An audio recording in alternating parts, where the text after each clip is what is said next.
Pemirsa Satelit TV, kembali lagi di Dialog Interaktif bersama Dr. Agus dan Dr. Ardian dari Rumah Sakit Ibu dan Anak Umuheni Purbalingga. Kita lanjutkan lagi nih, Dok. Iya. Tadi kita sudah membahas tentang infertilitas. Kita sudah tahu bahwa infertilitas tidak sama dengan mandul. Ya. Pertanyaan selanjutnya nih, Dok. Apa penyebab dari infertil pada wanita dan pria? Silahkan, Dr. Agus. Iya, pada seorang wanita memang bisa mengalami infertilitas, penyebabnya macam-macam ya. Bisa berupa hambatan dari pertemuan antara sel telur dan sperma. Biasanya ada gangguan pada saluran telurnya, ya, atau kedua saluran telurnya atau salah satu. Kemudian juga mungkin ada tumor yang menghalangi, gitu kan? Atau justru dia siklus menstruasinya yang mungkin tidak bisa menghasilkan sel telur yang cukup siap untuk dibuahi. Biasanya terjadi pada kasus sindrom polikistik ovarium itu ya, di mana seharusnya seorang wanita yang setiap bulan harusnya menghasilkan sel telur, tapi ternyata sel telurnya nggak bisa berkembang dengan baik, ya kecil-kecil saja dan dia tidak bisa ovulasi, tidak menghasilkan sel telur yang dibuahi. Ya, atau sebenarnya ada sel telur yang matang, mungkin terjadi pertemuan juga, tetapi pada saat dia masuk ke dalam dinding rahimnya tidak siap untuk menerima produk kehamilan. Itu bisa jadi hambatan untuk terjadinya kehamilan pada pasangan tersebut. Kemudian untuk pria, untuk laki-laki, ya tentu berkaitan dengan kemampuan seorang laki-laki itu sendiri untuk menghasilkan sel sperma. Ya, minimal untuk bisa terjadi kehamilan, seorang laki-laki minimal menghasilkan 10 juta sperma per cc gitu. Nah, mana kalau dia tidak bisa menghasilkan sejumlah itu, maka kemungkinan tadi tadi sampaikan oleh Dr. Ardian, tentu kemungkinan untuk bisa menghamili, untuk bisa melakukan fertilisasi terhadap sel telurnya tentu menurun. Yang kedua adalah kemampuan sperma itu untuk bergerak secara cepat dan mencapai sel telur itu. Itu juga sangat dipengaruhi oleh bagaimana sperma itu bergerak ya. Dan semua itu seringkali dipengaruhi juga oleh bagaimana seorang laki-laki itu menjalani kehidupannya. Seorang yang perokok misalnya, yaitu tentu mempunyai kemungkinan spermanya itu untuk menghasilkan sperma yang jelek.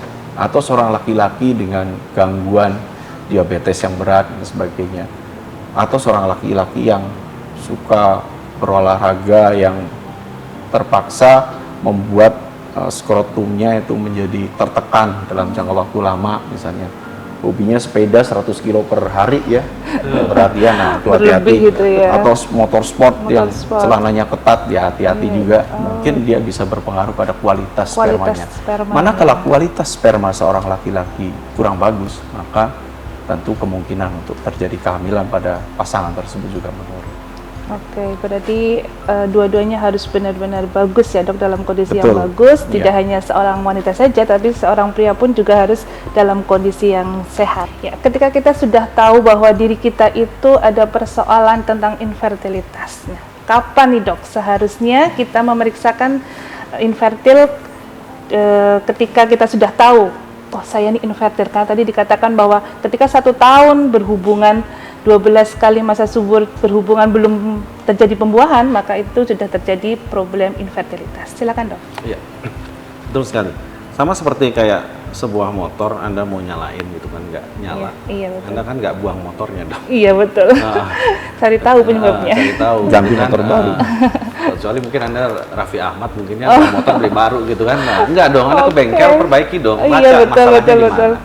Dok, saya sudah 1 tahun nih belum hamil nih, periksa ya. Ada pasnya, kalau Anda punya siklus saya anggap siklus menstruasinya teratur pada wanita, ya.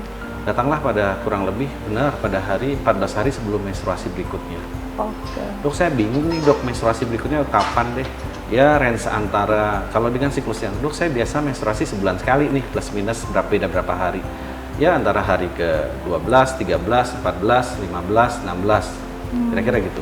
Dok, saya menstruasi tanggal 1 nih, 2 minggu kemudian Anda pasti tanggal 15, hari ke-15. Kurang lebih segitu Anda periksa deh, kalau misalnya nggak paham kapan hari 14 sebelum menstruasi berikutnya. Nah, terus begitu Anda periksa, kan pasti Anda nanya, saya harus diperiksa apa aja? Nah, kita balik lagi nih.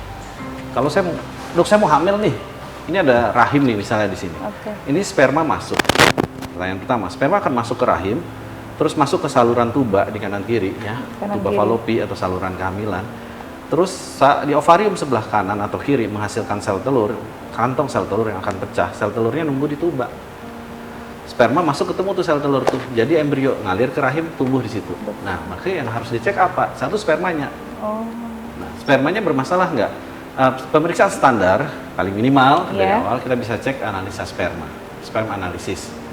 Itu nanti ada caranya masturbasi, sperma dikeluarkan, sperma dilihat, bukan titiknya dilihat. Jadi spermanya yang dilihat. Oke. Nah, di situ kita akan tahu ada masalah apa. Kemudian kita akan melacak. Kalau saya spermanya bermasalah, dok, di mana masalahnya? Bisa pre-testikular, pada laki-laki ada 3 masalahnya. Sebelum biji zakarnya, atau hormonal dan sebagainya itu bisa diterapi, atau buah zakarnya, nanti dilihat dan sebagainya, atau pasca buah zakarnya, misalnya sumbatan dan sebagainya. Jadi bukan berarti sperma saya bermasalah, oh hukuman mati ini sudah blank. Enggak, masih ada solusi, Masih tenang ada aja. Kemudian rahim, kita lihat rahimnya. Rahim itu sebenarnya problem infertilitas hanya 5%-an lah dari rahim, serviks sama rahim. Biasanya tanpa indikasi pun kita tidak perlu cek, insya Allah rahim normal. Kecuali ada tumor dan sebagainya, itu dengan USG lewat perut atau lewat vagina bisa. Kemudian saluran tubanya yang di kanan kiri itu, kita perlu pemeriksaan HSG. Nah, tadi sudah analisa sperma, terus USG pada wanitanya, terus hysterosalpingografi, kayak ronsen dada itu, tapi untuk saluran tuba. Nah, kita bisa juga di sini, nggak usah khawatir. Nanti HSG tujuannya apa? Untuk menilai ini lancar nggak tubanya. Mau Anda sperma sebagus apapun, sel telur sebagus apapun, saluran tuba ini tempat pacarannya. Kalau tempat pacarannya buntu, nggak pernah ketemu gitu kan. Nah, berikutnya adalah ovariumnya. Nah, pada wanita, problem infertilitas terbanyak, 40% itu berasal dari ovarium. Bagaimana dia menghasilkan sel telur. Nah, disitulah kadangkala problem utamanya. Nah, kita cek itu dengan apa? USG transvaginal, kadangkala kita perlu pemeriksaan hormonal tertentu, periksa lab ya, terus cek hormonalnya.